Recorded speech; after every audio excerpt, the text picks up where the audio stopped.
सबसे पहले पूजा होती प्रथमेश्वरी कहलाता है, प्रथमेश्वर कहलाता है।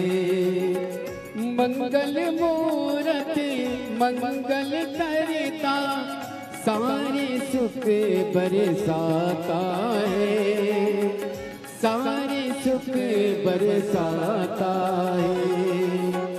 तेरी कृपा से तो भरे आंगन, तेरी कृपा से तो भरे आंगन खुशियों से रोशन होगा।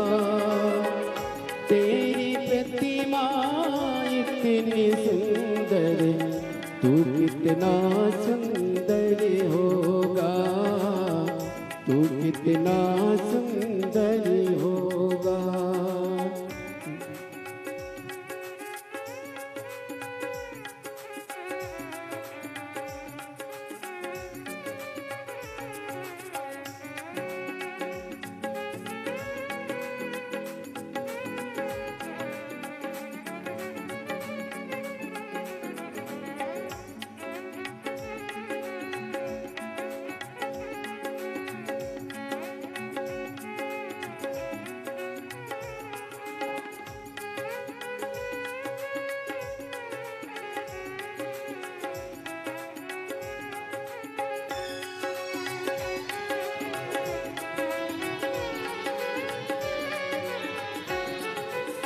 रीत सिद्धि देने वाला है, सारे विघ्न को दूर करे, सारे विघ्न को दूर करे। शुभ और लाभ तो लेकर आए, अनधन से भरपूर करे, अनधन से भरपूर करे। रख दे सिर पर हाथ दया का, रख दे सिर पर हाथ दया का। मंगलमय जीवन होगा। तेरी प्रतिमा इतनी सुंदर, तू कितना सुंदर होगा, तू कितना सुंदर होगा।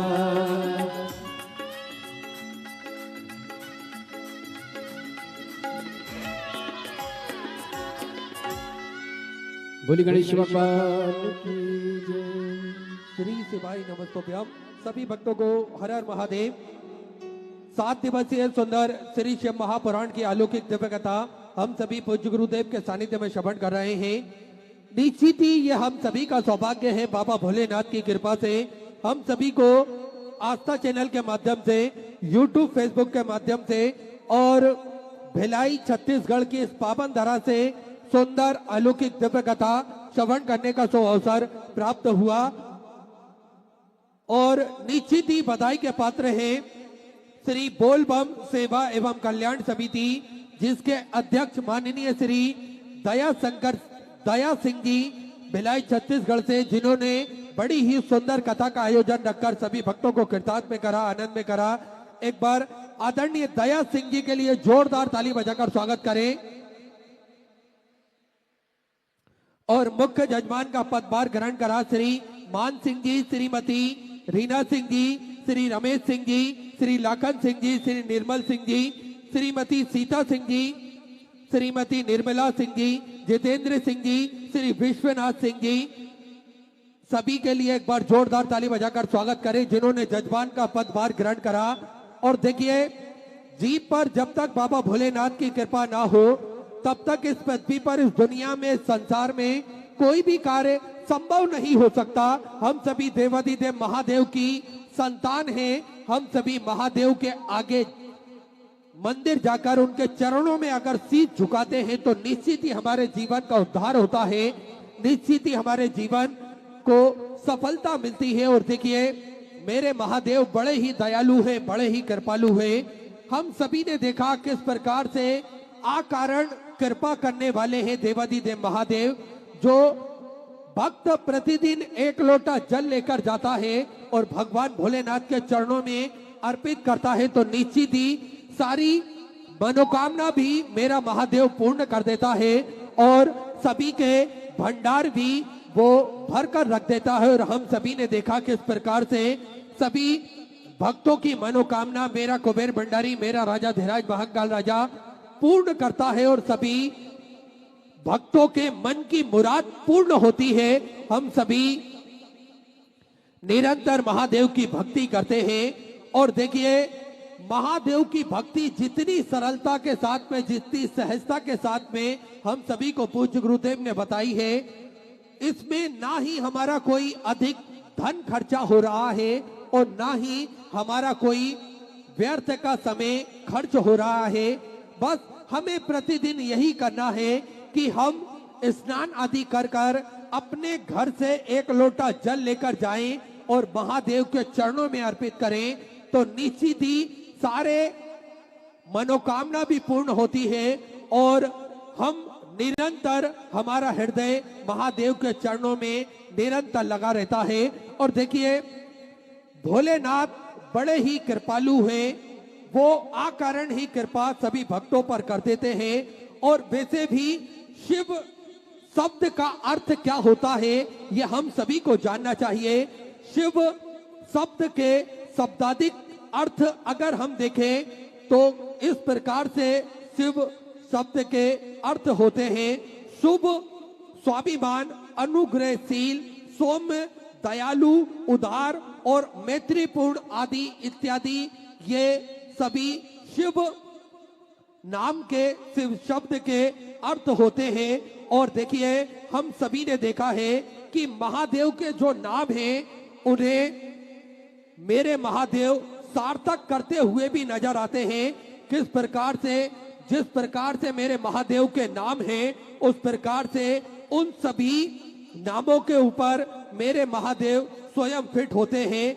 शिव के शी अक्षर का अर्थ होता है जिसमें सब कुछ व्यापक हो और वा अक्षर का अर्थ होता है अनुग्रह के अवतार। अर्थात इन दोनों को जोड़ा जाए लोकाचार की भाषा में तो शिव शब्द का प्रचलित अर्थ जो होता है वो होता है व्यापक, अनुग्रह के अवतार। अर्थात जो सभी के सब कुछ देने वाले होते हैं और सभी के लिए वो हमेशा तत्पर होते हैं। जिनने इस संसार में जब जन्म लिया तो निरंतर ही सभी भक्तों का कल्याण करा और सभी भक्तों का उद्धार करा। अगर हम दूसरे भाषा में देखें तो शी का अर्थ होता है पापों का नाश करने वाला और बा का अर्थ होता है देने वाला। जो पापों का नाश करके अभय देता हो वही शिव है और शिव ऊर्जा, शक्ति के प्रतीक है। हम सभी ने देखा है किस प्रकार से अगर हमारे श्वास चल रही है तो ये भी शिव है और अगर हम कुछ कार्य कर रहे हैं तो ये भी शिव है। तो निरंतर अगर हम शिव को भजते रहेंगे तो निश्चित ही हमारे जीवन का कल्याण होगा, निश्चित ही हमारे जीवन में सफलता, ऊर्जा हम सभी को प्राप्त होगी। और देखिए, हम सभी को जानना चाहिए अगर हम कुछ कर्म भी नहीं करते हैं तो भी मेरे महादेव ने हम सभी का ठेका ले रखा है पेट भरने का, एक बात हमें ध्यान रखना चाहिए कि अगर इस संसार सागर में हमारा जन्म हुआ है तो पेट भरने की जवाबदारी मेरे महादेव के ऊपर है। लेकिन हम इस बात का अर्थ गलत निकालते हैं। मेरे महादेव ने पेट भरने की जवाबदारी ली है, ना कि जेब भरने की जवाबदारी ली है। तो हम इस छोटी सी लघु कथा के माध्यम से जानेंगे कि किस प्रकार से मेरे महादेव इस संसार सागर में जितने भी जीव होते हैं, जितने भी मनुष्य होते हैं, थल चल वायुचर, जितने भी ये जीव हमें इस संसार सागर में दिखते हैं, दिखाई देते हैं, उन सभी का पेट मेरे महादेव की कृपा से ही भराता है। हम सभी को एक छोटी सी लघु कथा के माध्यम से जानना चाहिए। एक बार एक किसान जंगल में लकड़ी बीनने के लिए गया। उसने एक अद्भुत घटना देखी। एक लोमड़ी जिसके 2 पैर नहीं थे, फिर भी वहां खुशी खुशी घसीट कर चल रही थी और अपना थोड़ा भोड़ा कार्य वो कर रही थी। किसान ने विचार करा, यहाँ जीवित कैसे रहती होगी, जबकि यह तो किसी शिकार को भी नहीं पकड़ सकती।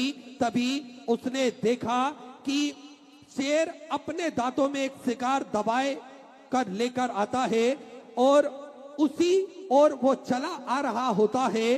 सभी जानवर डर के मारे इधर उधर भागने लगते हैं। किसान भी पेड़ पर चढ़ जाता है। वहां देखता है किसान कि शेर उस लोमड़ी के पास में गया और उसे खाने की बजाय उसके प्यार से शिकार का थोड़ा सा हिस्सा उसके सामने डाला और वो शेर वहां से चला गया। दूसरे दिन भी उसने देखा कि शेर बड़े प्यार से लोमड़ी के पास में आया और उसे खाना देकर वहां से चला गया। किसान ने इस अद्भुत लीला के लिए भगवान को मन में नमन करते हुए भगवान का धन्यवाद अदा करा और उसे एहसास हुआ कि भगवान जिसे इस संसार सागर में जन्म देते हैं, इस संसार सागर में भेजते हैं, उसके भोजन की व्यवस्था, उसके रोटी की व्यवस्था मेरे महादेव पहले से ही करके रखते हैं। ये सारी बातें जानकर अब वो किसान के मन में आया और वो एक निर्जन स्थान पर चला गया। वहां पर चुपचाप बैठकर भोजन का रास्ता देखने लगा। कई दिन बीत गए, कोई भोजन देने नहीं आया। वहां मरने की स्थिति में पहुंच गया और वहां से वापस आकर लौटने लगा। तभी उसने एक विद्वान महात्मा मिले। उन्होंने उस किसान को भोजन पानी कराया और वह किसान उनके चरणों में बैठकर रोने लगा और अपनी सारी बातें जो उसने देखी थी जंगल में लोमड़ी और शेर वाली, वो सारी बातें महादेव की वो सारी कथा उसने उन संत भगवान के सामने व्यक्त करी कि भगवान एक अपंग लोमड़ी पर दया दिखा सकते हैं, पर मैं तो मरने की स्थिति से बार बार बचा हूं। ऐसा निर्दयी भगवान मेरे लिए कैसे हो सकते हैं? इतने कठोर मेरे लिए भगवान कैसे हो सकते हैं? तभी महात्मा जी ने उस किसान के सर पर हाथ फेरा और मुस्कुराकर बोले कि तुम इतने नासमझ कैसे हो सकते हो कि तुम्हें भगवान संकेत दे रहा है, फिर भी तुम उस संकेत को समझ नहीं पा रहे हो कि किस प्रकार से महादेव तुम्हें शेर की तरह देने वाला बनाना चाहता है, ना कि लोमड़ी की तरह अपंग वो तुम्हें देखना चाहता है। अर्थात इस कहानी का सारांश ये निकलता है कि अगर मेरे महादेव ने हमें सही स्वास्थ्य दिया है, अगर मेरे महादेव ने हम सभी पर कृपा करी है और मेरे महादेव ने इतना धन हमें दिया है कि हम किसी का पेट भर सके, किसी का लालन पोषण कर सके, तो हम शेर की भांति सहायता करने वाले हम सभी को बनना चाहिए, ना कि अपंग लोमड़ी की तरह हम सभी बने। और जीवन में कई बार ऐसी स्थितियां आती है, हमें चीजें जिस तरह से समझनी चाहिए हम उस तरह से समझते नहीं हैं, अपितु उसके विपरीत समझ लेते हैं। ईश्वर ने हम सभी के अंदर कुछ ना कुछ एक गुण, ऐसी शक्ति दी है जो हमें और प्रबल बना सकती है, और यही शक्ति अगर हम इस शक्ति को बाहर निकालने की कोशिश करेंगे तो निश्चित ही हमारे जीवन का उद्धार होगा, और निश्चित ही हम समाज के लिए, अपने देश के लिए, अपने सनातन धर्म के लिए कुछ ना कुछ अच्छा अवश्य कर सकते हैं। तो हम सभी निरंतर शेर की तरह सहायता करने वाला हम सभी को बनना चाहिए, ना कि अपंग लोमड़ी की तरह हम सभी बने रहें। तो निरंतर शिव महापुराण की कथा हम सभी को यही बात बताती है। शिव महापुराण की कथा हम सभी को यही बात समझाती है कि किस प्रकार से हम भगवान के चरणों में पहुंचकर और भगवान को नमन करते हुए अपने सारे कार्य निरंतर हम सभी को करना चाहिए। और आप सभी को ज्ञात है, सिद्धपुर नगरी सीहोर की पावन धरा पर विशाल कुबेरेश्वर धाम की स्थापना होने जा रही है। ये एक ऐसा धाम है, यहाँ पर कंकर के रूप में शंकर को पूजा जाता है।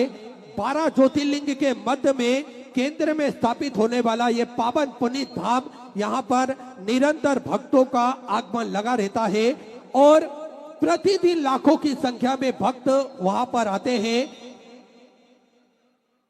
अपने मन की अरदास महादेव के चरणों में लगाते हैं, श्री शिवाय नमस्तुभ्यम का जाप करते हैं, और भगवान कुबेर भंडारी से मनवांछित फल वो प्राप्त करते हैं। साथ में हम सभी ने देखा है किस प्रकार से कुबेर भंडारी की पावन धरा पर निरंतर सुचारू रूप से सेवा का कार्य भी चलता है, जिसमें भोजन भंडारे की सेवा हो, बच्चों की शिक्षा अध्ययन की बात हो, प्रकृति की रक्षा हो, या फिर स्वास्थ्य संबंधित कार्य हो, गौ माता की सेवा हो, हर क्षेत्र में श्री विठले सेवा समिति बढ़ चढ़कर कार्य करती है, बढ़ चढ़कर भाग लेती है, जिसपे हम सभी ने देखा है किस प्रकार से बच्चों की शिक्षा अध्ययन के लिए पूज्य गुरुदेव हमेशा तत्पर रहते हैं, हमेशा आगे रहते हैं, जिसमें प्रति वर्ष कई सैकड़ों बच्चों की फीस पूज्य गुरुदेव के सानिध्य में जमा करी जाती है। इन बच्चों के कॉपी किताब की व्यवस्था, इनके कोर्स की व्यवस्था भी पूज्य गुरुदेव के सानिध्य में करी जाती है, ताकि ये बच्चे पढ़ लिख सके, अपना भविष्य उज्जवल कर सके, अपने देश का नाम ये रोशन कर सके।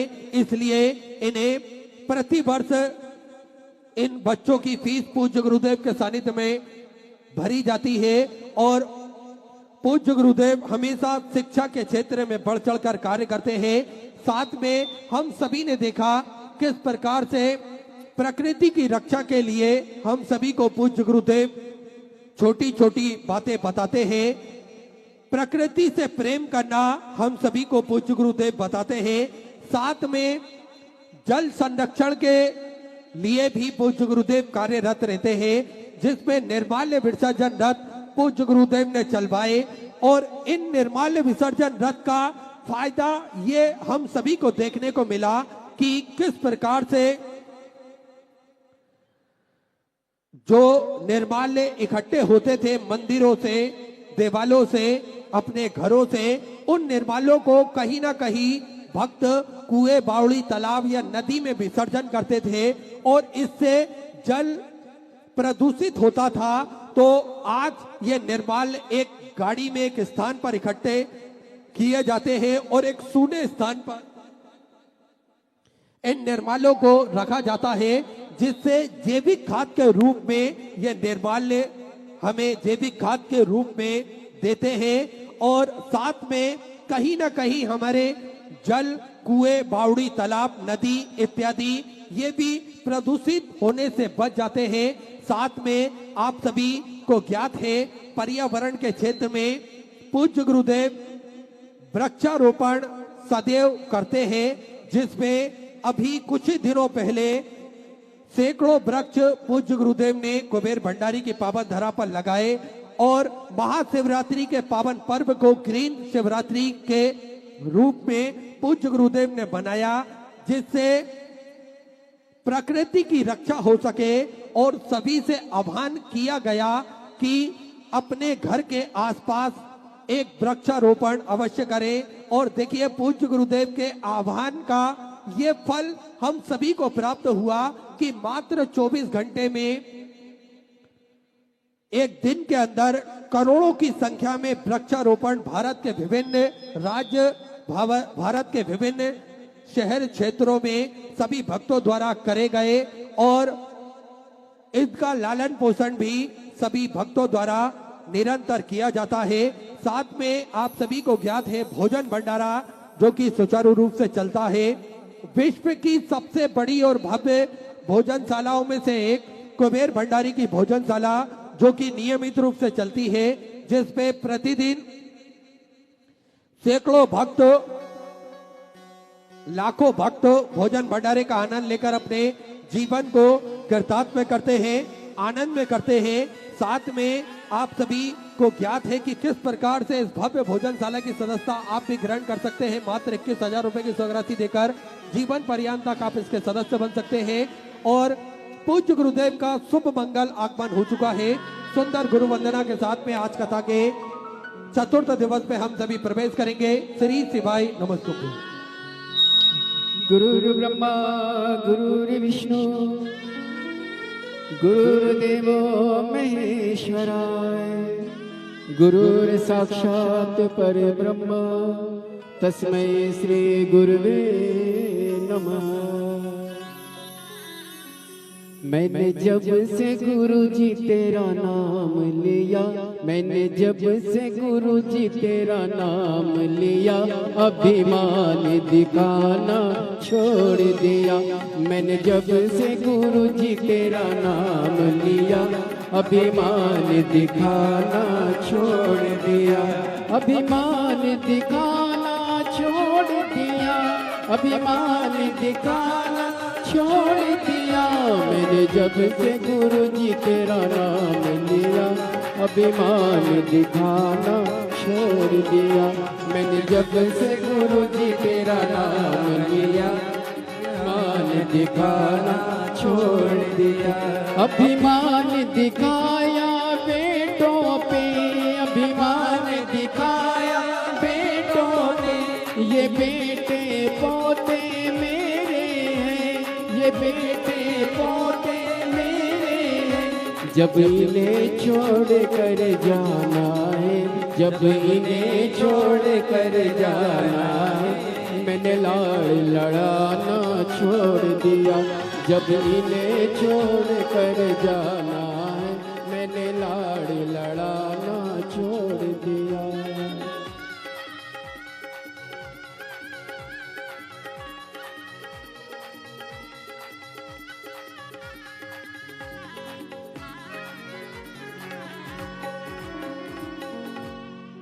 बोली गुरुदेव भगवान की जय। श्री शिवाय नमस्तुभ्यं। पूज्य गुरुदेव का शुभ मंगल आगमन हो चुका है। गुरुदेव व्यासपीठ पर मंचासीन हो चुके हैं। आप सबकी तरफ से व्यासपीठ को नमन करते हुए हम सबके प्रिय, हम सबके लाडले ठाकुर कलयू जी महाराज के चरणों में नमन करते हुए, परम सत्य परम आदरणीय विश्वविख्यात पूज्य गुरुदेव के पावन चरणों को नमन करते हुए और आप सभी शिव भक्तों के चरणों में नमन करते हुए सुंदर आज कथा के हम सभी चतुर्थ दिवस में प्रवेश करेंगे। उससे पहले स्वागत का क्रम जो हमारी संस्कृति है, हमारी सभ्यता है, इस क्रम में जुड़ते हुए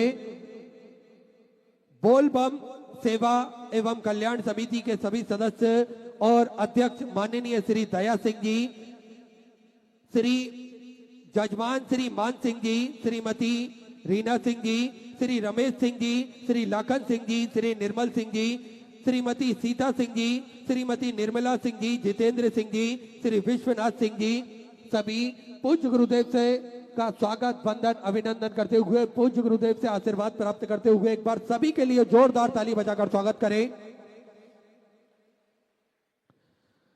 और स्वागत का ये क्रम चल रहा है। आप सभी को ज्ञात है किस प्रकार से कुबेर भंडारी की पावन धरा पर नियमित रूप से सुचारू रूप से जो सेवाएं चलती है, जिसमें भोजन भंडारा नियमित रूप से चलता है और आप भी इस भव्य भोजन भंडारे की सदस्यता ग्रहण कर सकते हैं। मात्र 21,000 रुपए की स्वराशि देकर जीवन पर्यंत तक आप इसके सदस्य बन सकते हैं। होता यह है कि 365 दिन में से एक दिन, साल में एक दिन आपके नाम से भी भोजन भंडारा कराया जाएगा और यही क्रम बदल बदल के सुचारू रूप से चलता है, जिसमें लाखों सैकड़ों हजारों भक्त भोजन भंडारे का आनंद लेते हैं। साथ में आप सभी को ज्ञात है किस प्रकार से स्वास्थ्य संबंधित क्षेत्रों में पूज्य गुरुदेव हमेशा बढ़ चढ़कर कार्य करते हैं, हमेशा बढ़ चढ़कर भाग लेते हैं, जिसमें आप सभी को ज्ञात है विगत कई वर्षों से पूज्य गुरुदेव के सानिध्य में प्राथमिक उपचार केंद्र चलता आ रहा है, जिसमें भक्तों के लिए निःशुल्क गोली दवाई की व्यवस्था भी की जाती है।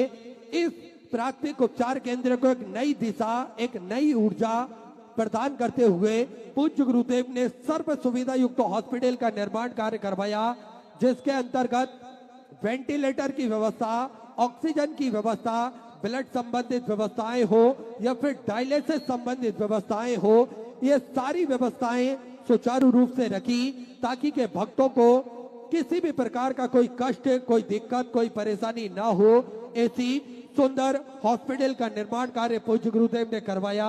साथ में 2 एम्बुलेंस भक्तों की सुविधा के लिए 24 घंटे कुबेर भंडारी की पावन धरा पर उपलब्ध रहती है। साथ में समय समय अनुसार स्वास्थ्य शिविर भी निःशुल्क रूप से लगाए जाते हैं ताकि के भक्त अपने स्वास्थ्य संबंधित जानकारी बड़े ही आराम से प्राप्त कर सके और बड़े ही आराम से अपने स्वास्थ्य के बारे में वो जान सके। इसलिए निरंतर स्वास्थ्य शिविर पूज्य गुरुदेव के सानिध्य में कुबेर भंडारी की पावन धरा पर लगाए जाते हैं। साथ में आप सभी को ज्ञात है गौ माता की सेवा जो कि निरंतर सुचारू रूप से चलती है और 2 और भव्य गौशालाओं का निर्माण कार्य पूज्य गुरुदेव के सानिध्य में प्रारंभ कर दिया गया है। एक नंदीशाला का कार्य पूज्य गुरुदेव के सानिध्य में प्रारंभ कर दिया गया है और गोवंश को रखने के लिए और पर्याप्त व्यवस्था हो सके, इसलिए निरंतर गौ माता की सेवा सुचारू रूप से प्रारंभ रहती है। साथ में आप सभी को ज्ञात है किस प्रकार से श्रावण का पावन महीना चल रहा है और पूरे संपूर्ण भारतवर्ष में सभी जगह कावड़ भराई जा रही है। सभी कावड़ यात्री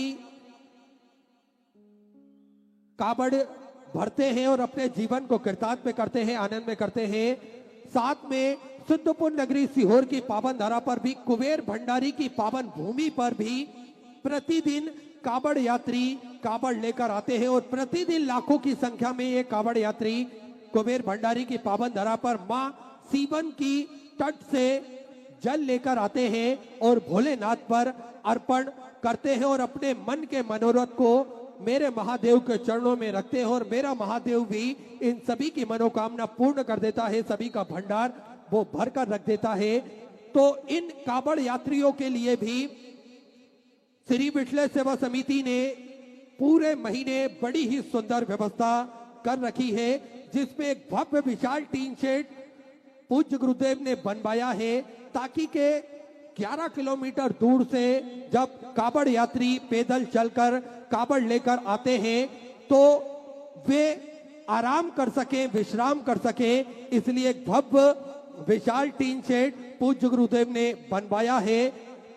मंदिर प्रांगण के ठीक पीछे वो टीन शेड बनवाया गया है जिसमें पंखे की व्यवस्था, लाइट की व्यवस्था, पानी की व्यवस्था, उस टीन शेड के पास में पानी की व्यवस्था भी करी गई है। साथ में भोजन भंडारा, वैसे तो कुबेर भंडारी की पावन धरा पर 365 दिन भोजन भंडारा सुचारू रूप से चलता है, लेकिन अभी कावड़ यात्रा चल रही है तो कावड़ यात्रियों का आने का कोई समय नहीं निर्धारित नहीं रहता, इसलिए दिन भर ये भोजन भंडारा सुचारू रूप से चलता है और कावड़ यात्री कभी भी आकर ये भोजन भंडारा ग्रहण कर सकते हैं। साथ में रात्रि के समय भी कावड़ यात्री कावड़ को भरते हैं और कुबेर भंडारी के चरणों में पहुंचते हैं तो उसके लिए मार्ग में कहीं ना कहीं विद्युत की आवश्यकता थी, प्रकाश की आवश्यकता थी।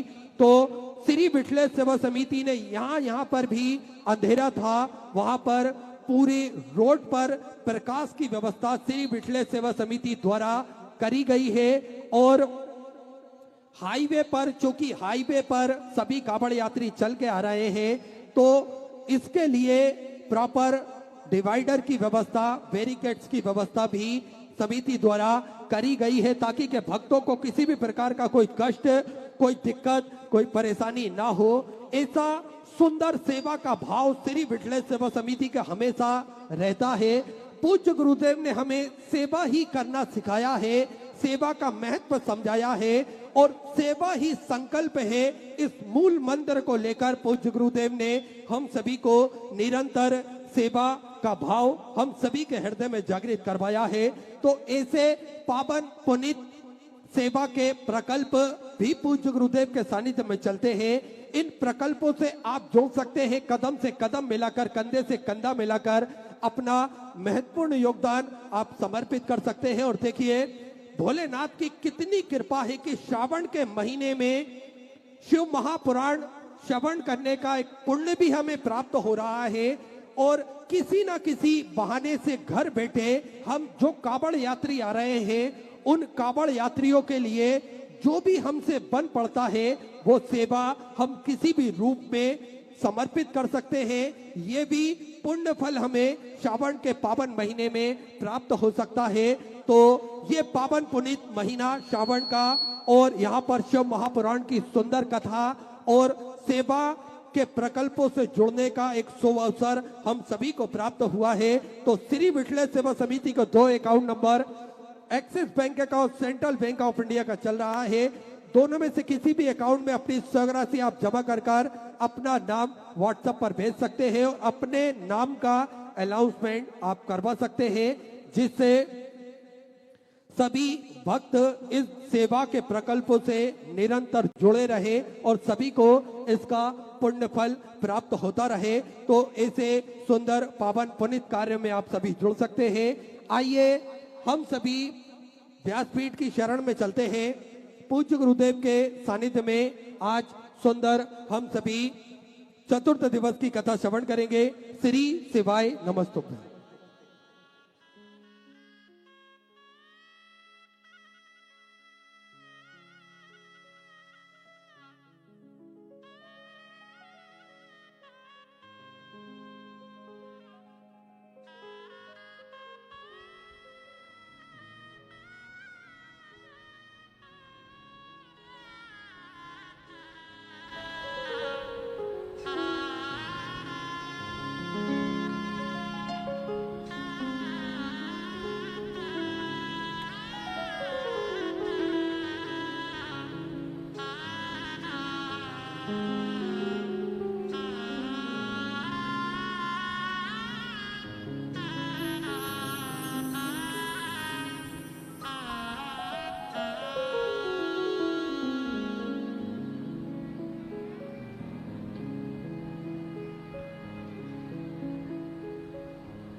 ज्ञानतिमिराघास्यं च शलाकया चक्षुरुन्मिलितं तस्मै श्रीगुरवे नमः। नमामि हृदयेषु श्रीवाचमीशनं लक्ष्मीस्नातं समानं कलां चतुर्भीष्वतिविस्तवाचलविदायते सोपाञ्चदाभूते।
Gora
Namah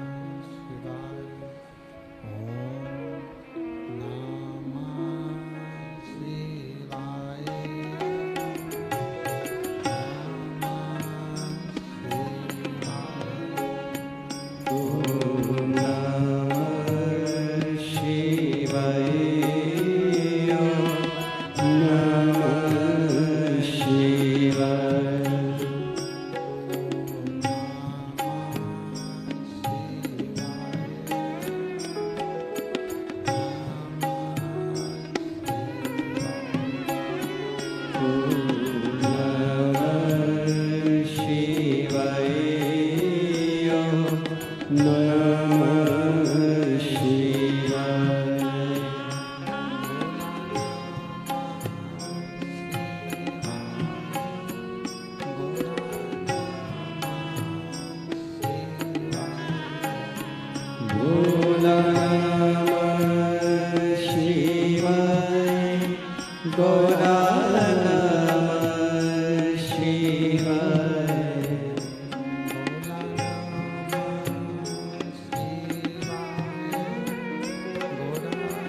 विश्वनाथ भगवान की महाकालेश्वर भगवान की ओंकारेश्वर भगवान की ओंकारेश्वर महादेव की हर हर महादेव हर हर महादेव हर हर महादेव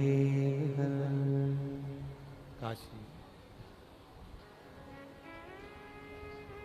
थोड़ा सा विश्वनाथ ओगड़दानी तरकालदर्शी कैलाशी अविनाशी भगवान शिव जिनकी पुनित पावन पवित्र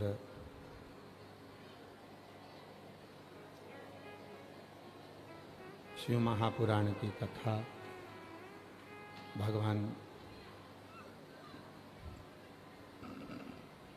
शिव की कृपा से करुणा से उनकी उदारता से आप और हम सभी को श्रवण करने का सौभाग्य प्राप्त हुआ है। बड़े भाग्यशाली हैं सभी श्रोता भाई बहन जो इस पवित्र पावन शिव महापुराण की कथा को श्रवण करने के लिए विराजमान है। बाबा देवाधिदेव महादेव की ये पवित्र पावन कृपा जो श्रावण के पवित्र अवसर पर पवित्र शिव महापुराण की कथा आप और हम श्रवण कर रहे हैं। भिलाई के जयंती स्टेडियम में छत्तीसगढ़ की ये पवित्र पावन भूमि पर ये पवित्र कथा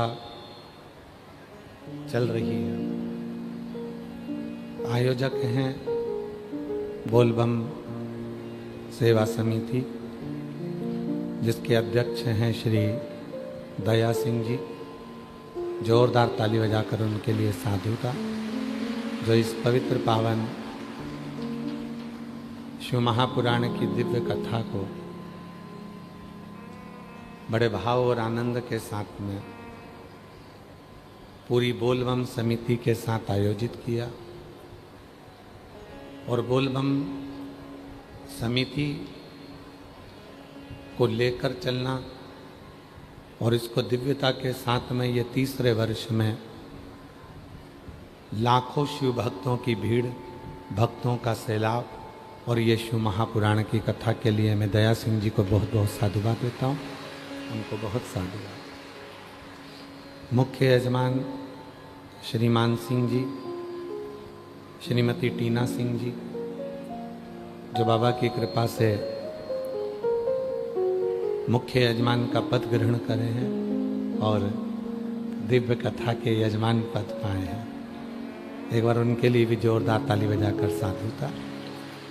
श्री रमेश सिंह जी, श्री लाखन सिंह जी, निर्मल सिंह जी, सीता सिंह जी, निर्मल सिंह जी, जितेंद्र सिंह जी, विश्वनाथ सिंह जी, इस कथा के सभी जितने भी परिवारगण हैं एक बार उनके लिए भी जोरदार ताली बजाकर साधुता जो इस पवित्र कथा को आनंद के साथ में श्रवण करने के लिए बैठे हैं, विराजमान हैं और कथा को श्रवण कर रहे हैं।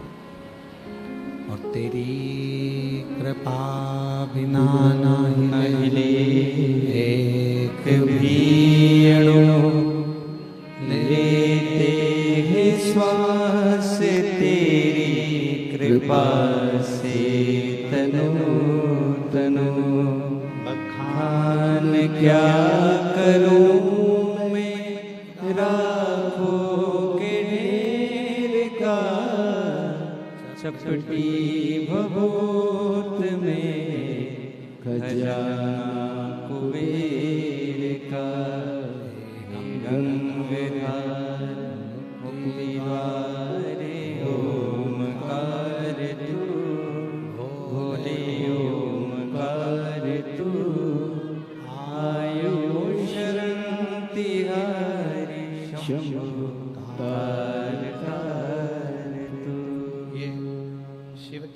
ही होती है, भगवान शंकर की करुणा ही होती है, तब जाकर आप और हम भगवान शिव की श्रावण महीने में ये पवित्र कथा को श्रवण कर पाते हैं। आयोजक समिति, बोलबम समिति तो साधुवाद के पात्र है, पर साथ में संपूर्ण भिलाई के नगरवासी जो इस पवित्र कथा के साक्षी बन रहे हैं 3 वर्ष से, उनके लिए साधुता है।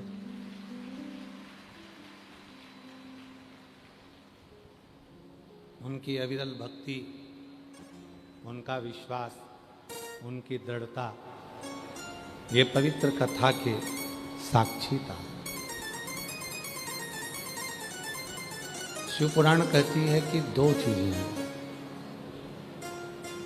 एक है अपना कर्म, दूसरा है अपना भाग्य।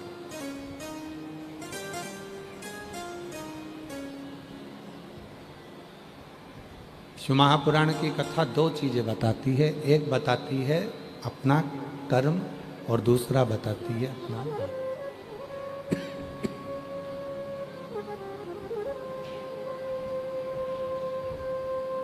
एक बताया है कर्म को, दूसरा बताया है भाग्य को। और शिव महापुराण की कथा में भगवान तुमरुका जी चंचुला देवी से कहते हैं, चंचुला, भाग्य अपने हाथ में नहीं है, पर कर्म अपने हाथ में है। और यदि कर्म हमारे हाथ में है, कर्म हम अच्छा करेंगे, कर्म यदि हमारे हाथ में है और हम श्रेष्ठ कर्म करेंगे, तो ये पक्का है चंचुला कि भाग्य वही लिखा जाता है जो हम अपना कर्म में करते हैं, वही भाग्य।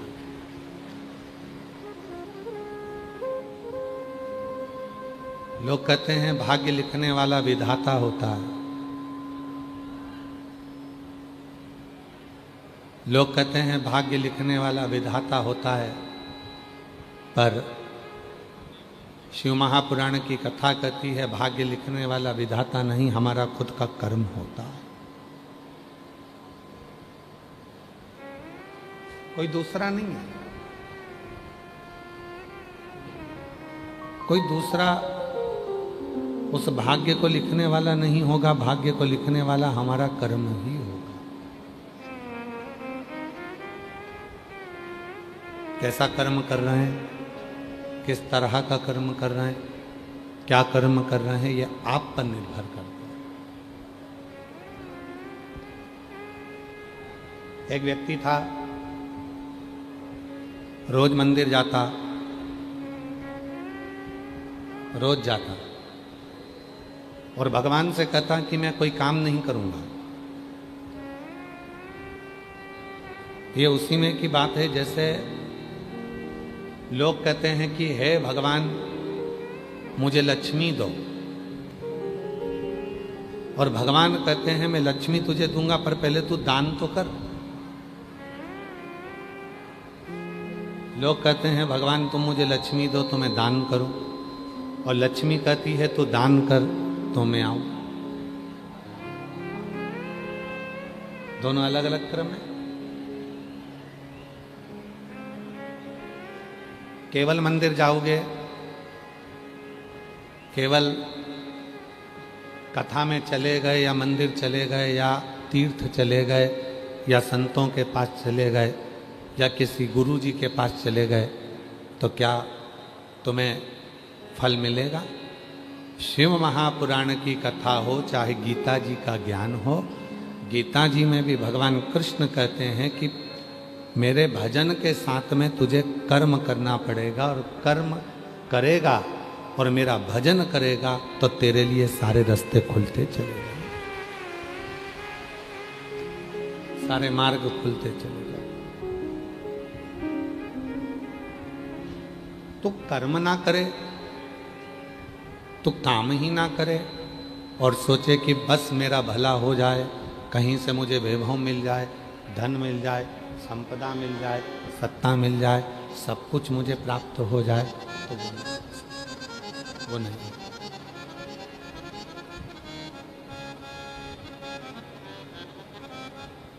हमारे शैलेंद्र जी एक लाइन गुनगुनाते हैं कि ज्योत से ज्योत जलाते चलो, ज्योत से ज्योत जलाते चलो,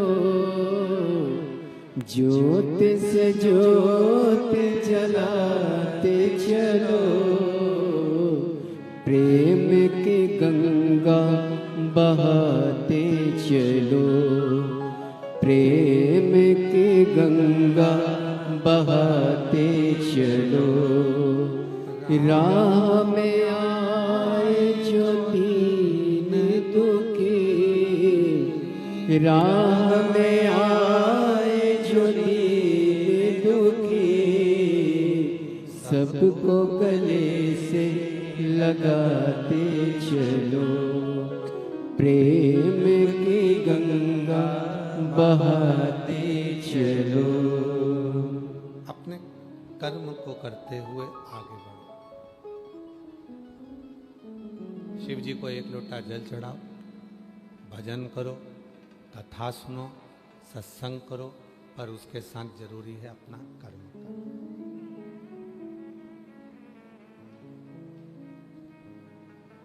कर्म ही नहीं करोगे और दोष परमात्मा को दोगे तो वो ठीक नहीं,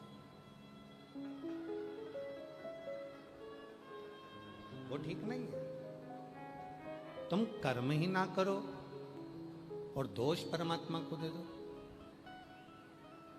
एक महिला ने एक पत्र लिखा है, वो महिला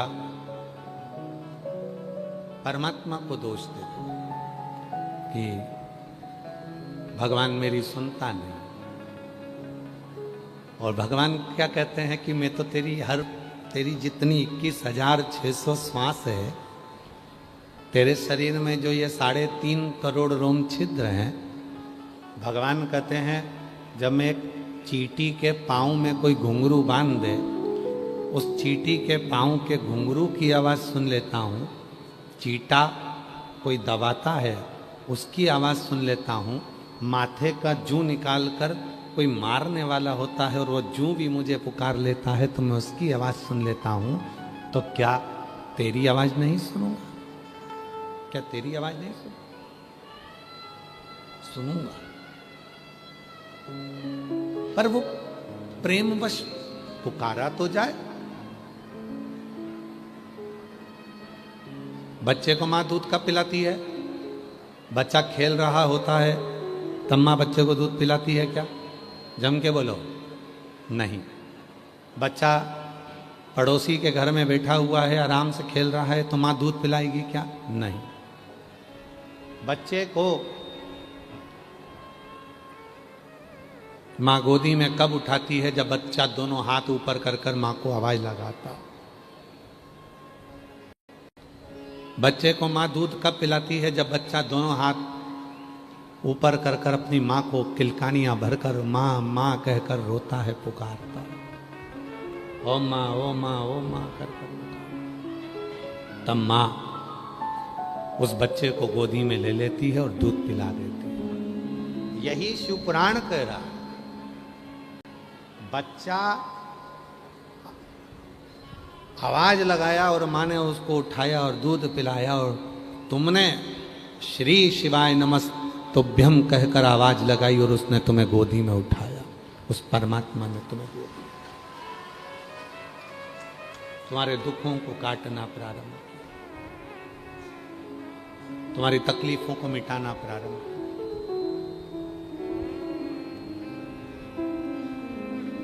आप कर्म ही ना करो।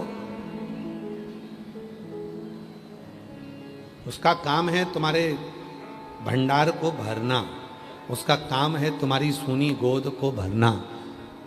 जितनी संसार की मेरी जीजियां हैं, जितनी मेरी बेटियां हैं, जितनी मेरी बहनें हैं, अगर उन्हें 15 साल, 18 साल, 20 साल, 25 साल, 30 साल तक भी औलाद नहीं हुई है, तो हमारा एक निवेदन है मेरी जीजियों, मेरी बेटियों, मेरी माताओं, मेरी बहनों, तुम शिव जी पे एक लोटा जल चढ़ाना प्रारंभ करो और शिव जी को पुकारना, श्री शिवाय नमस्तुभ्यम कहकर बेलपत्र के वृक्ष के नीचे घी का दिया लगाकर कटोरी में थोड़ा सा मीठा रखकर उसी बेलपत्र के वृक्ष के नीचे शिव का नाम लेकर उस मिठाई को पति पत्नी दोनों प्रति सोमवार को थोड़ी देर दिया जलाओ, जब तक रखो और दोनों उसको खाना प्रारंभ करो।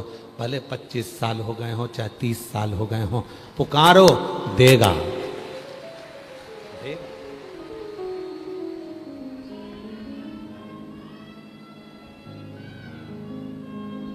कल सोशल मीडिया पर एक बेटी का एक इंटरव्यू चल रहा था इसी पंडाल का। जो भी न्यूज़ चैनल है या यूट्यूबर है, अगर वो बैठे हों, वो लड़की बेटी यहाँ पर बैठी हो तो वो आ सकती है। उसके यूट्यूब पर, उसके न्यूज़ चैनल पर वो एक बहन का इंटरव्यू ले रही थी और वो बहन भी अगर बैठी है जिसको 40 साल की उम्र में और 24 साल के बाद उसके घर में संतान हुई है, जिसका वो इंटरव्यू ले रही थी और सोशल मीडिया पर चल रहा है। किस किसने देखा है? वो देखा है आप लोगों ने? अगर वो जो इंटरव्यू ले रही थी यूट्यूबर है कि न्यूज़ चैनल वाली है, जो भी है, अगर बैठी हो तो आए।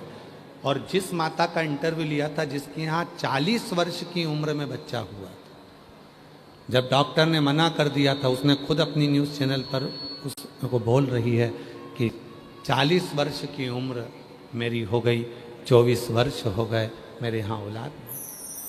मैं सीहोर वाले बाबा को 15 साल से सुन रही हूँ। 10 साल पहले मैंने पशुपति व्रत किया था और उस व्रत का फल ये मिला कि मुझे 40 वर्ष की उम्र में बच्चा हुआ और लड़का हुआ मेरे घर में।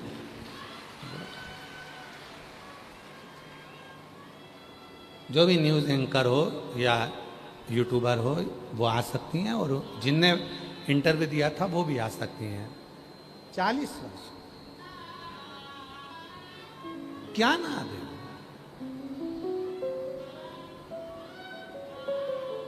इसी कथा पंडाल की एक लीला इसमें पत्र में है।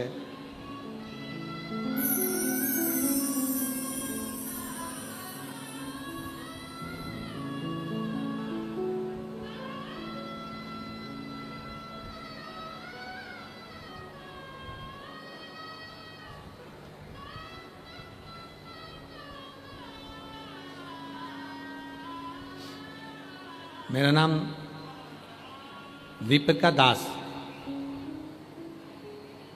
पति का नाम उत्तम दास। कहीं बैठे हों तो आ सकते हैं। मेरा नाम दीपिका दास, पति का नाम उत्तम दास। मेरा मोबाइल नंबर ये है। गुरुजी, शादी के 19 साल बाद बाबा ने पुत्र दिया, पर मैंने बाबा से मांगा, पीछा पकड़ा। क्यों? गुरुजी, मेरी 15 साल की लड़की थी जिसे ब्लड कैंसर हो गया था। 15 साल की लड़की को ब्लड कैंसर हो गया था और मुझे अकेला छोड़कर वो भगवान के पास चली गई थी। मैं इतनी रोती थी, एक ही लड़की थी वो भी चली गई। लोग मुझे खोड़ला कह देते थे, अपशब्द कह देते थे, बांझ कह देते थे, हर कुछ कहते थे। गुरुदेव, पहली बार 2023 में आपकी कथा टीवी पर सुनी और बाबा से प्रार्थना करी। मैं नहीं जानती कि आपकी कथा में क्या है, पर आप जब कहते हो तो ऐसा लगता है कि कोई शिव ही व्यासपीठ से बैठकर कुछ बोल रहा है।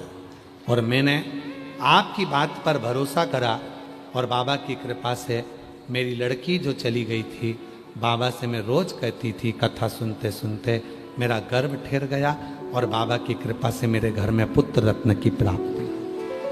पुत्र अगर कहीं बैठी हो तो एक पत्र और बड़ा विचित्र है, ये पत्र और विचित्र है। देखो, जितने आस्था चैनल पर सुन रहे हैं, जितने फेसबुक यूट्यूब पर सुन रहे हैं, जितने सोशल मीडिया पर सुन रहे हैं कि शिव करता कैसे है, क्या करता है। दुनिया के लोग कहते हैं कि सियोर वाला बाबा कथा करता है, पर याद रखना सियोर वाले बाबा की सामर्थ्यता नहीं कि वो कथा कर दे, कथा तो स्वयं शिव ही आकर करता है। वही, मेरा नाम ललिता यादव है, मेरे पति का नाम निरंजन यादव है, ग्राम जखाय या जरवाय भिलाई छत्तीसगढ़ की निवासी हूँ। भिलाई 3 छत्तीसगढ़ से हूँ। एक लोटे जल का क्या महत्व बताऊँ। 2020 से मैंने आपकी कथा देखना प्रारंभ करा, एक लोटा जल चढ़ाना शुरू किया। मेरी शादी को 22 साल हो गए थे, मेरी कोई संतान नहीं थी। मैंने बहुत इलाज करवाया लेकिन कुछ नहीं हुआ। डॉक्टर ने भी जवाब दे दिया कि उम्मीद छोड़ दी। फिर मैं उम्मीद छोड़कर बैठ गए। गुरुजी 22 साल डॉक्टर का इलाज सब कुछ कराकर, गोदी भरवाई, सब करा, आखिरी में उम्मीद छोड़ गए। दुनिया की कोई भी स्त्री होगी तो 8 साल 10 साल तक इंतजार करेगी, 15 साल तक इंतजार करेगी। मैं तो 22 साल इंतजार करी, पर बाबा ने मुझे औलाद नहीं दी। गुरुदेव, तब पहली बार जिंदगी में अपने घर से बाहर निकली हूं और आपकी कथा 2020 से सुन रही हूं। आप कहते हो कि पंडाल में बैठकर जो मांगोगे वो मिलेगा। गुरुजी, मैंने मेरे घर वालों से आज्ञा लेकर यही जयंती स्टेडियम की कथा को श्रवण किया।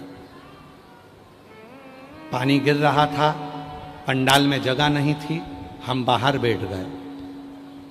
जब हम मिट्टी को अपने पेट पर लगा रहे थे तो आसपास के लोग हमको देखकर हंस रहे थे, पर आपका एक शब्द है, दुनिया हंसेगी, ताना कसेगी, पर याद रखना उसी में मेरा शिव एक दिन भंडार भर कर रखता। जब हम बाहर बैठ गए, पानी में छाता लगाकर, अंदर का पंडाल भरा था, वहां की मिट्टी को हम गर्भ में लगा रहे थे, पेट में लगा रहे थे, तो लोग हंस रहे थे। एक हमारी परिवार वाली भी कह रही थी, ओ चाची जी 22 साल में बच्चा नहीं हुआ तो अब क्या वो सियोर वाला बाबा यहाँ कथा कर कर कैसे संतान दे देगा। हमको नहीं मालूम गुरुजी, पर कथा सुनकर गए, बाबा की कृपा हुई और हम अपने काम में लग गए। देखो गुरुदेव, 22 साल के बाद किस स्त्री को मालूम होगा कि गर्भ ठहरता है तो गर्भ में भारपन क्या रहता है, मुझे नहीं मालूम था। 22 साल के बाद मेरा गर्भ ठहर गया और गुरुजी मैं खेत में काम करती रही, अपने काम में लगी रही। 1 महीना, 2 महीना, 3 महीना, 4 महीना, उसमें लिखा है उसने, गर्भवती होने के 6 महीने बाद मुझे पता चला कि मैं गर्भवती हूं। कब? जब मेरे पेट में कुछ भारपन लगा तो मैं तुरंत दौड़कर अपने पति के पास जाकर बोली, मेरे पेट में भारपन लग रहा है। पति बोले कि हो सकता है कोई गैस का प्रॉब्लम हो। डॉक्टर को दिखाया, डॉक्टर देखते से ही बोला, ये तो अचंभा हो गया कि 22 वर्ष के बाद तुम्हारे गर्भ में बच्चा है। 6 महीने तक मुझे पता ना चला कि मैं गर्भवती हूं, क्योंकि मेरे रजोधर्म में बहुत परेशानियां थीं। मेरा रजोधर्म कभी 6 महीने में आता था, कभी 4 महीने में आता था, कभी 8 महीने में आता था, कभी साल भर रजोधर्म नहीं आता था। रजोधर्म आता ही नहीं था कभी कभी, तो ये कैसे हो सकता है। और आज मैं बाबा को धन्यवाद देने के लिए आई हूँ। उसी जयंती स्टेडियम में बाबा को मैं प्रणाम करने आई हूँ कि 29 जनवरी 2026 को मेरे घर में पुत्र रत्न की प्राप्ति 22 साल के बाद। और लुटा दिया भंडार। मेरा नाम ललिता यादव, मेरे पति का नाम निरंजन यादव, जरवाया या जखाया भिलाई 3 छत्तीसगढ़ की निवासी हूँ। कहीं बैठी हूँ, आ रहे हैं तो आ सकते। शिव किसको? जो तुम्हारे मन के भाव को जान ले। जान, जितने आस्था चैनल पर सुन रहे हो, जितने फेसबुक यूट्यूब पर सुन रहे हो, जितना इंस्टाग्राम पर सुन रहे हो, जितना सोशल मीडिया पर सुन रहे हो, और जितने भिलाई जयंती स्टेडियम के छत्तीसगढ़ की इस पवित्र धरा पर सुन रहे हो, अगर आप विश्वास लेकर आए हो कि मैंने कथा सुनूंगी, कथा सुनूंगा, मेरा बाबा मेरे मन की अभिलाषा को पूरा करेगा, तो निश्चित है 3 महीने भी नहीं लगने देगा और वो पूर्ण कर देगा।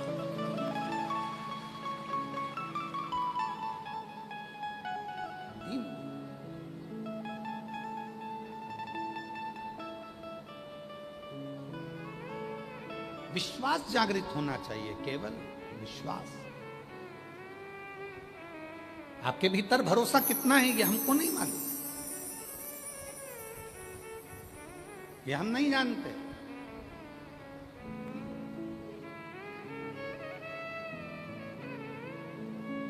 पर तुम्हारे भीतर भरोसा कितना है, कितना विश्वास तुम्हारे अंदर है, ये हमको नहीं मालूम, हम नहीं जानते, हम नहीं जानते। पर इतना जरूर है,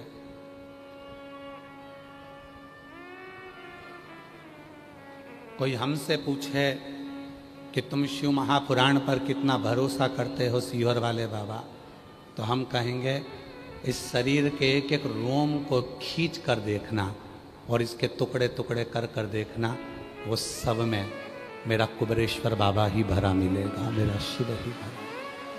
अरे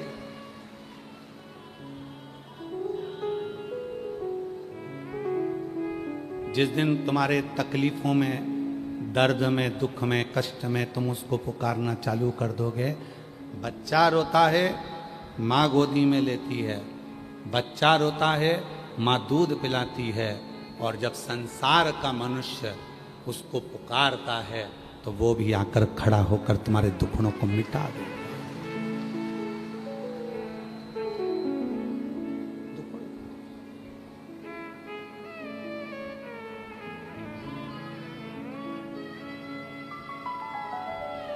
भीड़ में तन्हाई में प्यार की गहराई में, दर्द में रुसवाई में मुझे तुम याद आते हो,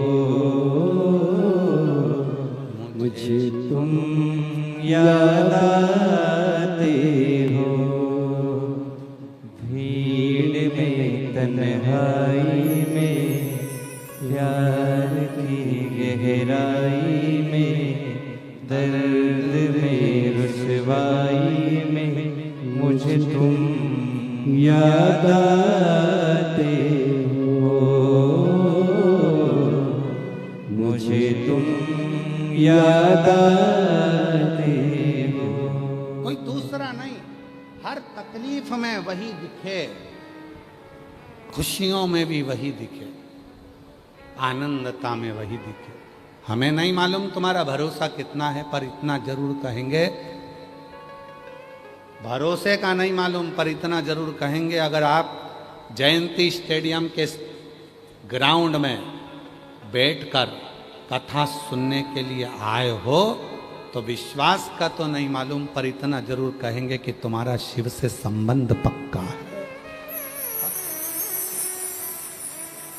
और तुम्हारा वो एक संबंध नहीं है,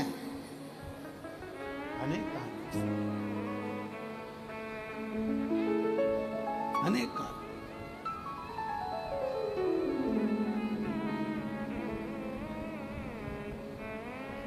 वो संबंध कोई छोटा मोटा नहीं, वो संबंध प्रबल है, प्रबल प्रखर। बोल बम का नारा है सारी समस्या का हल, श्री शिवाय। भाग्य विधाता लिखता है, पर भाग्य बनाने वाला विधाता नहीं होता, भाग्य बनाने वाले हमारे कर्म होते, हम स्वयं कर्म करते। जिस बच्चे को नीट क्लियर करना है, जिस बच्चे को सीए बनना है, जिस बच्चे को आईएएस ऑफिसर बनना है, जिस बच्चे को अपने कोई अच्छी कंपनी ज्वाइन करना है, बच्चे सोचें कि मैं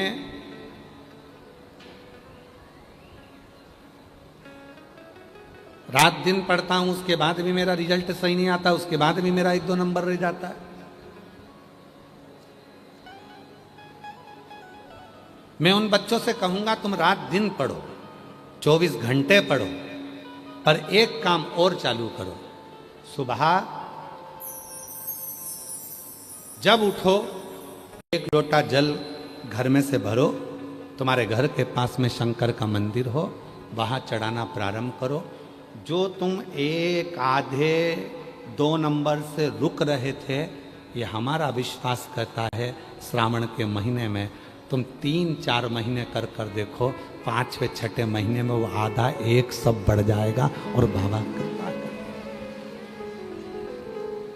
एक बहन ने पत्र लिखा है, वो आधे 1 नंबर का ही लिखा है, देखो।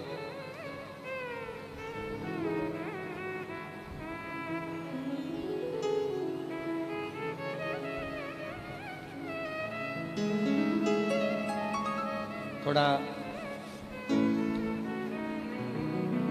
पत्र तो हम पढ़ेंगे, पर इसमें अगर कोई बोलने में त्रुटि हो जाए तो थोड़ा ध्यान रखना, क्योंकि शब्द थोड़े से समझ में कम आ रहे थे। फिर भी हम पढ़ते हैं, आप भी हमारे साथ पढ़ो। मेरा नाम कौशल्या साहू है, मेरे पति का नाम मुन्ना लाल साहू है। मेरा मोबाइल नंबर ये है, जिला बालोदा बाजार, छत्तीसगढ़ का निवासी। कहीं बैठे हों आ सकते हैं। छत्तीसगढ़ निवासी, ग्राम सुकाली का निवासी। आपकी कथा बड़ौदा बाजार के कोकड़ी ग्राम में सुनी थी 2023 में। 1 लोटे जल में सारी समस्या के हल। गुरुजी, हमारे जीवन में बहुत समस्या थी। जब शिव महापुराण की कथा सुने, आपकी बताए अनुसार उपाय करने लगे और जो जल चढ़ाने लगे, तब से हमारा जीवन सुधरने लगा।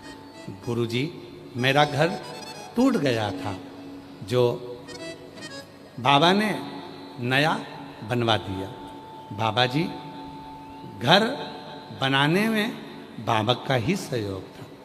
मेरा बेटा देवेंद्र कुमार साहू, जो 2018 से सरकारी नौकरी की तैयारी कर रहा है, 2018 से सरकारी नौकरी की तैयारी कर रहा है, नहीं हुआ। आखिरी में वो हिम्मत हारा, कभी आधा नंबर, कभी 1 नंबर से रह जाता, 1-2 नंबर से रह जाता था, 1-2 नंबर से रह जाता था। तब हम लोग बेटे को 1 लोटा जल चढ़ाने को कहे, और गुरुजी, बेटा 1 लोटा जल चढ़ाने लगा। पहले तो बेटे ने कहा, माँ तुम कहती हो कि लोटा भर जल चढ़ाने से क्या मेरा नंबर बढ़ सकता है? क्यों नहीं? गुरुजी, बाबा ने कैसी कृपा करी? जो 2018 से नौकरी की तैयारी कर रहा था, नहीं हुआ, तब बाबा ने कृपा कर एक फार्म उसने पुराना डाल कर रखा था, और उस फार्म में उसका सिलेक्शन हो गया। आज मेरा बेटा छत्तीसगढ़ पुलिस दुर्ग में नियुक्ति है, और मेरा बेटा नौकरी कर रहा है। मेरा बेटा नौकरी कर रहा है। ये शिव है, इसको शंकर कर, इसको शिव की उपासना कर। जितने बेटा बेटी कहते हैं कि हमारा नीट क्लियर नहीं हुआ, कोई कहता है हमारा सीए नहीं हुआ, कोई कहता है हमारा ये नहीं हुआ, उनके मम्मी पापा तो उपाय करते हैं। ऐसा नहीं है कि उनके मम्मी पापा नहीं करते। मम्मी पापा तो बेचारे चाहते हैं कि बच्चे नीट क्लियर कर लें, सीए बन जाए, कोई आईएएस ऑफिसर बन जाए, कोई ये बन जाए, कोई वो बन जाए। उनके बच्चे, उनके मम्मी पापा करते हैं, जो उपाय बताया जाता है उसके माँ बाप करते हैं। पर बच्चों से निवेदन, खूब पढ़ो, रात दिन एक करो, और साथ में 1 लोटा जल शिव को चढ़ाना प्रारंभ। जल फिर ऐसा करिश्मा होगा जो हुआ कभी नहीं, सीमा होगा जो हुआ कभी नहीं। मांगा है भोलेनाथ से वरदान एक ही। मांगा है भोलेनाथ से वरदान एक ही। मांगा है भोलेनाथ से वरदान एक ही। तेरी कृपा बनी रहे जब तक है जिंदगी। तेरी कृपा बनी रहे जब तक है जिंदगी। उससे एक संबंध की चाह, एक रिश्ता, एक नाता जो उससे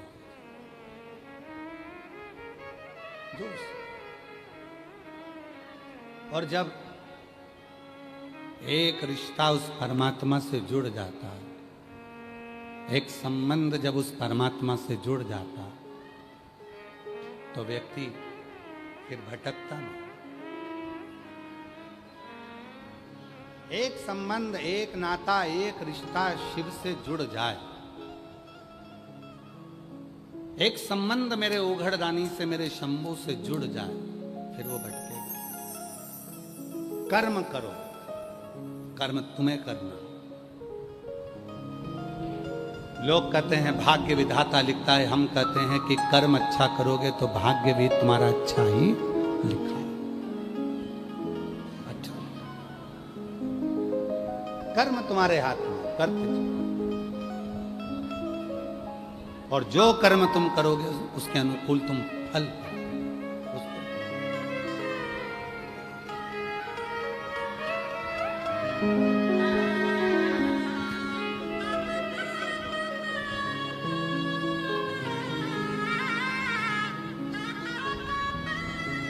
बाईस वर्ष के बाद हुआ है, एक बार जोरदार ताली। ललिता जी यादव, गर्भाशय में बच्चा आ गया था 6 महीने तक, क्योंकि उसको मालूम था कि औलाद तो होना नहीं है। 22 साल निकल गए थे, संतान होगी ही नहीं। डॉक्टरों ने भी मना कर दिया था कि तुम मां नहीं बन पाओ, पर वो शिव है, देने में पीछे नहीं हटता। करुणा कर समझे।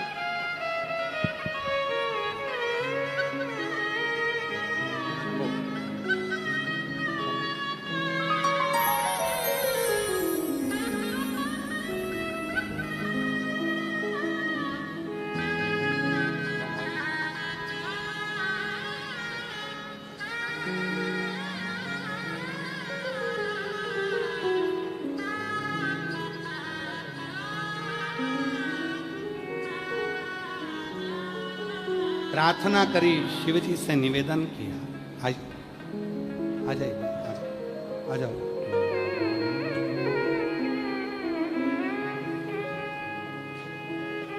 प्रार्थना करी, शिव जी से निवेदन किया।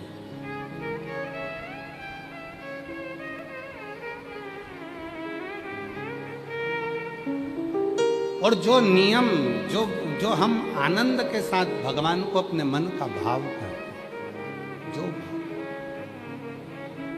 हृदय से, जो हम मन से, अपने मन से भाव जो भगवान को करते हैं, वो भगवान स्वीकार कर।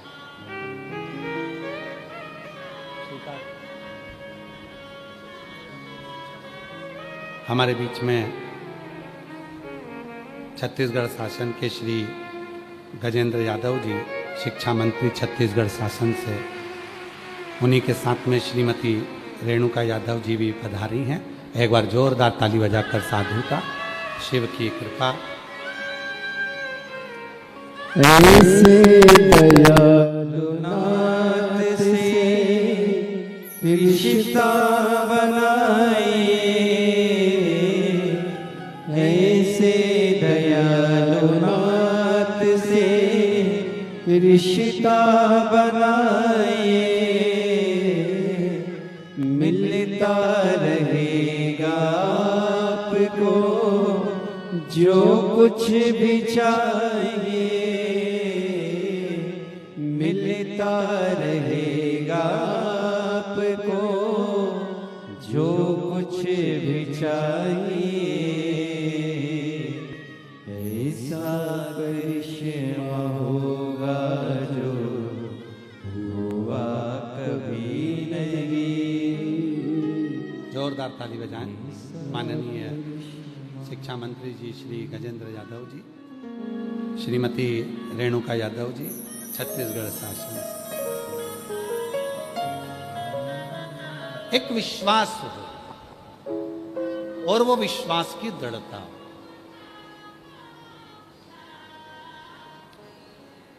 जब विश्वास की दृढ़ता होती है तो सब कुछ हो सकता है, सब कुछ। पर भगवान शिव की भक्ति में एक सबसे बड़ी बाधा होती है। भगवान शिव की भक्ति में सबसे बड़ी बाधा है अहंकार।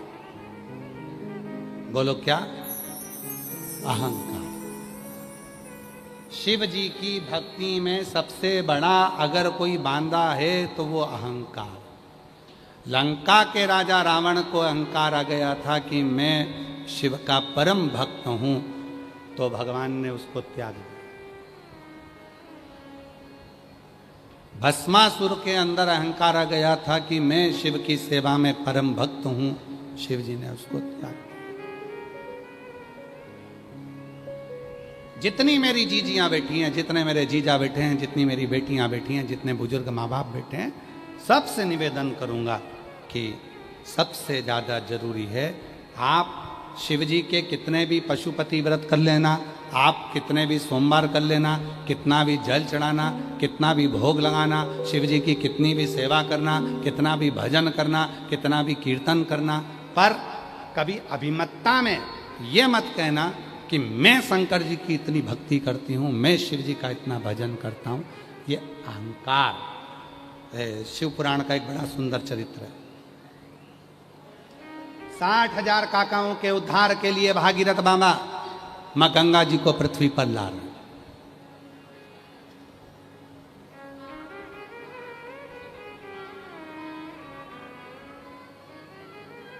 60,000 काकाओं के उद्धार के लिए भागीरथ बाबा प्रार्थना कर रहे हैं गंगा जी को पृथ्वी पर लाने, पृथ्वी पर।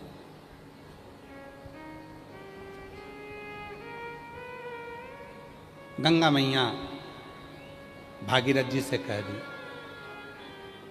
मैं आने को तैयार हूं, मना नहीं, पर शर्त एक है, मैं आऊंगी, मेरा वेग किसी के बस में नहीं है कि मुझे झेल ले। मेरे वेग को कोई झेल ले ये किसी के बस में नहीं है। भागीरथ जी हाथ जोड़कर बोले मां, मैं तो आपका बेटा हूं, मैं किससे कहूं कि आपके वेग को झेले। गंगा जी ने कहा मैं नहीं जानती, पर इतना जरूर है कि सुनो, मैं आऊंगी पर मेरे वेग को कोई झेल ले ये किसी के बस की बात नहीं है, पहले मेरे आने की व्यवस्था करिए। गंगा मैया तुरंत बोली, भागीरथ जी बाबा ब्रह्मा जी के पास पहुंच गए, ब्रह्मा जी से कहा मेरे 60,000 काकाओं के उद्धार के लिए गंगा जी को लेकर आ रहा हूं। 60,000 काकाओं के उद्धार के लिए मैं गंगा जी को लेकर आ रहा हूं। ब्रह्मदेव, गंगा मैया आने को तैयार हो गई है, बस निवेदन है कि ब्रह्मा जी आप गंगा जी को अपने कमंडल में झेल लो। ब्रह्मा जी ने कहा यह हो नहीं सकता, गंगा इतनी विकराल होकर आ रही है, इतनी क्रोध में आ रही है, इसको मैं नहीं झेल सकता, मैं नहीं झेल सकता, क्योंकि गंगा जी का मन पृथ्वी पर आने का था ही नहीं। गंगा जी का विचार नहीं था पृथ्वी पर आने का, गंगा जी का मन नहीं था पृथ्वी पर आने। गंगा जी बैकुंठ छोड़कर मृत्यु लोक में आना ही नहीं चाहती थी। अब आप लोग हो, प्रैक्टिकल करना, तुम्हारा मन है जयंती स्टेडियम में कथा सुनने का और पति का मन नहीं है जयंती स्टेडियम में आने का, इतनी भीड़ होगी, इतना पब्लिक होगा, इतने लोग होंगे, पंडाल भरे होंगे, लोग रोड पर बैठे होंगे, कीचड़ हो रहा होगा, मैं नहीं जाता कथा में, और तुम जबरदस्ती अपने पति को लेकर आ जाओ तो वो चिड़चिड़ करेगा कि नहीं करेगा? अरे जम के तो बोलो, करेगा ना। और पति पत्नी को जबरदस्ती लेकर जाए तो पत्नी भी चिड़चिड़ करेगी, बहन भाई को लेकर जाए तो वो भी चिड़चिड़ करेगा, क्योंकि उसका मन नहीं। गंगा मैया बैकुंठ छोड़कर पृथ्वी पर आना ही नहीं चाहती थी, क्योंकि उनको मालूम है कि मृत्यु लोक में मुझे नहीं जाना, मैं तो अपने बैकुंठ में रहूं, मुझे नहीं जाना, मेरे को नहीं जाना।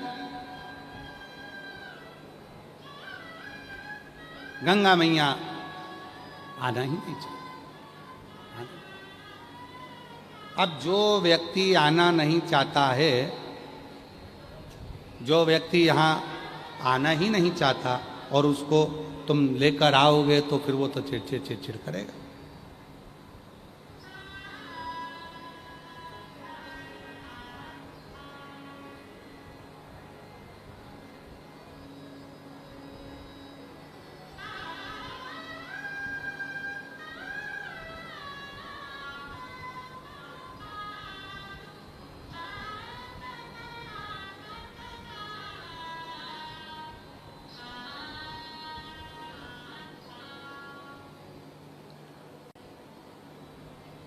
अब कोई को बोलोगे तो वो चिड़चिड़ करेगा कि मुझे तो जाना नहीं और मुझे जबरदस्ती लेगा। गंगा मैया जाना नहीं चाहती है, पृथ्वी पर आना नहीं चाहती है।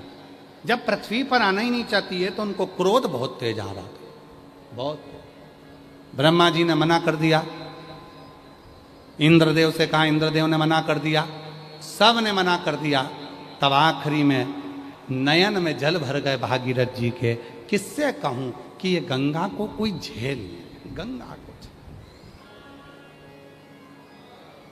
तब ब्रह्माणी ने, सरस्वती ने भागीरथ जी से कहा, ब्रह्माणी सरस्वती ने, और ब्रह्माणी ने सरस्वती मैया से, सरस्वती मैया ने कहा, ब्रह्माणी ने कहा, सरस्वती मैया बोली, भागीरथ एक काम करो, तुम एक काम करो, जाओ शिव जी से प्रार्थना करो, शंकर जी से।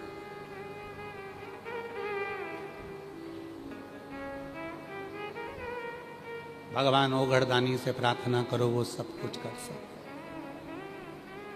और तेरी कृपा बिना न मिले एक भी लेते हैं श्वास, तेरी कृपा से तनो तनो। बखान क्या करूं मैं राखों के ढेर का, चपटी भभूत में खजाना कुबेर का। हे गंगाधर मुक्ति द्वार ओमकार तू, भोले ओमकार तू, आयो शरण तिहारी शंभु तार तार तू। ये शिव की साधना, ये शिव की उपासना, ये शंकर की भक्ति, ये शिव की अविरल भक्ति का प्रतिबिंब आनंदमय स्वरूप, आनंद आनंद। इसको समझना।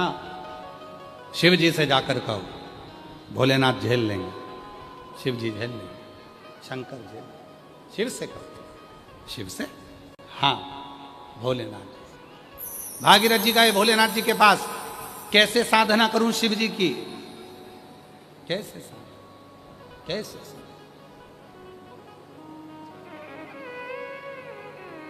कहां से लाऊं गंगा, कहाँ से लाऊं यमुना, कहाँ से लाऊं गंगा, कहाँ से लाऊं यमुना, कहाँ से लाऊं सरयू अपार पड़ी रे, कहाँ से लाऊं सरयू अपार पड़ी रे।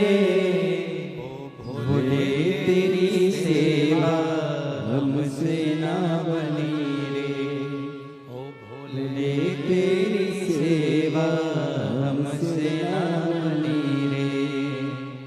पूजा की थाली हम लिए खड़े गए, पूजा की थाली। श्रीमती डॉक्टर ममता साहू जी, अध्यक्ष छत्तीसगढ़ शासन महिला आयोग राज्य से एक बार जोरदार ताली बजाकर। अभी रुकेंगे कि जाएंगे? रुकेंगे, ठीक है। जोरदार ताली बजाकर इनके लिए एक बार साधुता।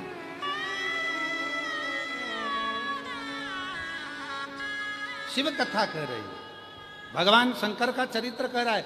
क्या कहूं मैं, शिव को कैसे रिझाऊं मैं? बस भागीरथ जी ने आवाज लगाई, क्या आवाज लगाई? और अभी आपको कहा था, बच्चा दोनों हाथ ऊपर कर कर पुकारता मम्मा, माँ उसको गोदी में लेती है, पप्पा, पिता उसको गोदी में लेता है। और जब कोई शिव भक्त दोनों हाथ ऊपर कर कर पुकारता है, हार हार महादेव, आवाज नहीं आई तुम्हारी दमदारी से बोलो जरा, हार।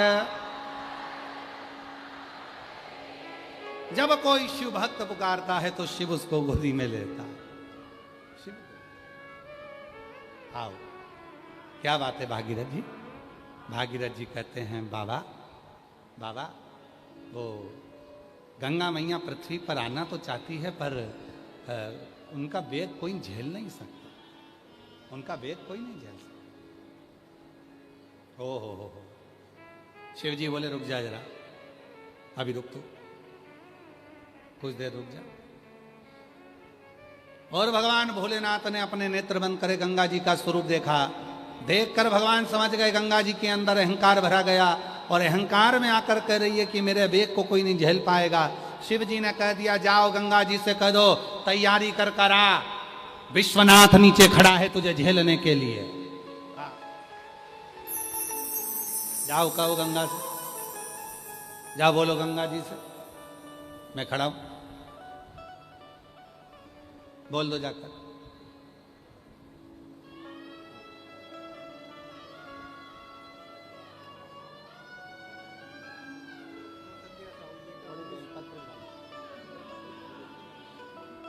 बेटा